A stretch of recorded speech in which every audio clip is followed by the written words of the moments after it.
अस्सलाम वालेकुम, मेरा नाम मकबूल अहमद है और आप लोग यूट्यूब चैनल देख रहे हैं। आजकल पूरी दुनिया में इसराइल से अरब ममालिक की एक एक करके ताल्लुकात की सफारती सतह पर बहाली मौजूद बहस है और मुस्लिम दुनिया के मुख्तलिफ ममालिक अपना अपना मौक़िफ़ देते नज़र आते हैं। ज़मीनी हक़ाइक़ क्या हैं वो आगे चलकर बयान करने की कोशिश करूँगा, मगर पहले कुछ हक़ाइक़ माजी के अवराक़ से हैं और वो ये हैं कि कुछ दिन पहले एक पाकिस्तानी सहाफ़ी की तरफ से एक इसराइली ख़बर रसां इदारे को दिए गए गैर ज़िम्मेदाराना इंटरव्यू के बाद आवाम में शदीद गुस्सा पाया जाता है और उस सहाफ़ी को सोशल मीडिया पर बहुत शदीद तनक़ीद का निशाना भी बनाया जा रहा है।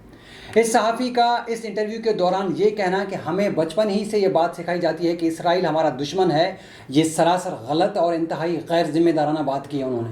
मेरे ख़्याल में ये उस सहाफ़ी की ज़ाती राय तो हो सकती है, मगर बहैसियत कौम तो हम सब की इसराइल के बारे में वही राय है जो बाबाए कौम कायद-ए-आज़म मोहम्मद अली जिन्नाह की थी। इस सहाफ़ी की इस बात से असल और उसूली मौक़िफ़ की नफ़ी होती है जो कि बाबाए कौम कायद-ए-आज़म मोहम्मद अली जिन्नाह रहमतुल्लाह ने आज से तकरीबन 90 बरस कबल इसराइल की फ़लस्तीन पर गाज़िबाना कब्ज़े के बाद अपनाया था। इसराइल जब इस वक्त सफारती सतह पर ताल्लुकात बनाने के लिए पाकिस्तान पर जो दबाव डाल रहा है, तो ऐसी सूरत हाल में बहैसियत एक मुसलमान और पाकिस्तानी कौम कुछ बातों का समझना बहुत ज़रूरी है कि कायद-ए-आज़म मोहम्मद अली जिन्नाह का इसराइल के बारे में क्या मौक़िफ़ था और क्यों था, ताकि इस किस्म की गलत तर्जुमानी की मज़ीद कोई गुंजाइश ना रहे जो कि उस सहाफ़ी की तरफ से हुई है। दूसरी ये कि इसराइल की पाकिस्तान से सफारती ताल्लुकात बनाने की ये कोई पहली कोशिश नहीं है। इस तरह की कोशिशें क़याम पाकिस्तान के साथ ही शुरू हो गई थीं। ये कोशिशें कैसे शुरू हुईं और कायद-ए-आज़म मोहम्मद अली जिन्नाह का इस पर उसूली मौक़िफ़ क्या था,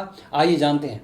कायद-ए-आज़म मोहम्मद अली जिन्नाह ने बरे-सग़ीर में मसला फ़लस्तीन पर बेदारी की जिदोजहद में कलीदी किरदार अदा किया था। तहरीक खिलाफत के बाद मंजरनामे में all India Muslim league AIML ने फ़लस्तीन और अरबों के हुकूक़ की भरपूर हिमायत शुरू कर दी थी। 1930 की दहाई में कायद-ए-आज़म की सरबराही में फ़लस्तीन पर अहम पेशरफ़ देखने में आई। कायद-ए-आज़म की ज़ेर सदारत उस तहरीक ने न सिर्फ हिंदुस्तान के अवाम में अपनी बुनियाद को वसी किया, बल्कि हिंदुस्तान के बाहर भी मुख्तलिफ़ इक़दामात के ज़रिए फ़लस्तीन के मसले को आलमी सतह पर उठाया। कायद-ए-आज़म और अल्लामा इकबाल ने फ़लस्तीन के मसले को इजलासों और सेशनों की एजेंडे में सरे फहरस्त रखा और वाज़े किया कि बिलफूर जो मुआहदा था गैर मुनसिफाना था। जब मार्च 1940 में AIML के ज़रिए करारदाद लाहौर मंजूर की गई तो कायद-ए-आज़म ने फ़लस्तीन की हैसियत से मुतल्लिक़ भी एक करारदाद को पेश करने की इजाज़त दी थी, जिसके तहत फ़लस्तीनी मकासद की हिमायत की तौसीक़ कर दी गई कि तकसीम के कुछ ही दिन बाद कायद-ए-आज़म ने अब्दुर्रहमान सिद्दीकी की सरबराह में काहिरा में एक वफ़द भेजने का ऐलान किया था, जो अगस्त 1947 के आखिरी हफ्ते में फ़लस्तीन पर होने वाले बैनुल-अक़वामी पार्लियामेंट्री वर्ल्ड कांग्रेस में शिरकत के लिए किया गया था।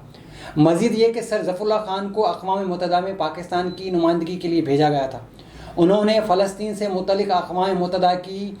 एड हाक कमेटी के मुबाहिसों में शिरकत की और बिलफूर मुआहदे को फ़लस्तीन के नाजायज़ और वाज़ेह तौर पर मुस्तरद तकसीम कर दिया और वाज़ेह किया कि पाकिस्तान इस नाजायज़ मनसूबे को किसी सूरत भी कबूल नहीं करेगा। अपने एक बयान में 12 अक्टूबर 1945 को कायद-ए-आज़म ने फरमाया कि यहूदी के यरूशलेम पर कब्ज़े करने से पहले ही मुस्लिम दुनिया का हर मर्द और औरत एक तरह तकरीबन मर जाएगा। मुझे उम्मीद है कि यहूदी अपने मज़मूम मनसूबों में कामयाब नहीं होंगे और मेरी ख्वाहिश है कि बरतानिया और अमेरिका अपना हाथ रोकें और फिर मैं ये देखूँगा कि यहूदी यरूशलेम को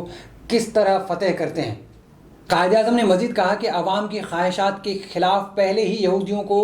5 लाख से ज़्यादा की तादाद में यरूशलेम में लाकर बसाया गया है। क्या मैं जान सकता हूँ कि दूसरे कौन से मुल्क ने इनको इतनी बड़ी तादाद में कबूल किया है? मैं ये वाज़े करता चलूँ कि अगर अब फ़लस्तीनियों के हुकूक़ पर गाज़िबाना तसल्लुत और उनके हुकूक़ का इस्तेसाल किया जाता है तो दुनिया का अमन ख़त्म हो जाएगा और मुस्तक़बिल में जंगों का ख़ात्मा नहीं हो सकेगा। इसराइल को पाकिस्तान से सफारती ताल्लुकात बनाने की कोशिश पर पहली शिकस्त उस वक्त हुई जब क़याम पाकिस्तान के तकरीबन 1 साल बाद इसराइल के पहले वज़ीर आज़म डेविड बिन गुरियन ने मई 1948 में कायद-ए-आज़म को ममलिकत पाकिस्तान के पहले गवर्नर जनरल की हैसियत से बाकायदा सरकारी तौर पर सफारती ताल्लुकात कायम करने के हवाले से एक टेलीग्राम भेजा था, तो कायद-ए-आज़म ने उसका कोई जवाब ही नहीं दिया था। دوسری شکست اسرائیل کو اس وقت ہوئی تھی جب قائد اعظم کی رحلت کے بعد 1949 میں ایک بار پھر اسرائیل کی وزارت خارجہ کی طرف سے یہ امید ظاہر کی گئی کہ پاکستان کے اس وقت کے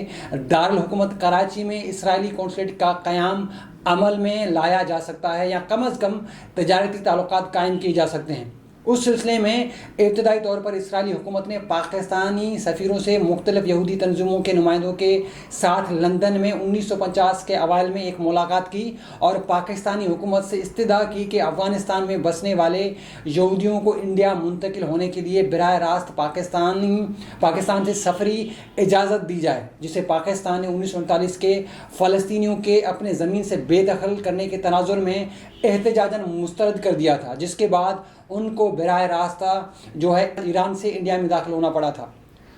اس کے بعد 1952 میں پاکستانی وزیر خارجہ ظفر اللہ خان نے اسرائیل کے خلاف سخت دیگر پالیسیوں کو فروغ دیا اور 1948 کی عرب اسرائیل جنگ کے تناظر میں فلسطین کے لیے پاکستان کی اٹل حمایت کی۔ اس کے بعد سفارتی تعلقات کی بحالی کی کوششوں کی مسلسل ناکامی کے بعد اسرائیلی حکام نے پینترا بدلا اور پاکستان پر الزام لگایا کہ 1948 کی عرب اسرائیلی جنگ میں پاکستان فلسطینیوں کو فوجی امداد فراہم کرنے کی کوشش کر رہا تھا اور اسرائیلیوں سے لڑنے کے لیے ایک پاکستانی فوجی بٹالین کو فلسطین بھیجنے کا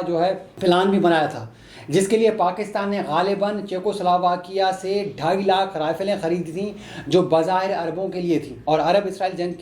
جنگ میں اسرائیل کے خلاف استعمال کی جانی تھیں۔ اس الزام کو پاکستان نے اس وقت مسترد کر دیا تھا۔ اگلی ویڈیو تک کے لیے اجازت دیجیے گا، اپنا اور ہمارے چینل کا خیال رکھیے گا۔ اللہ حافظ۔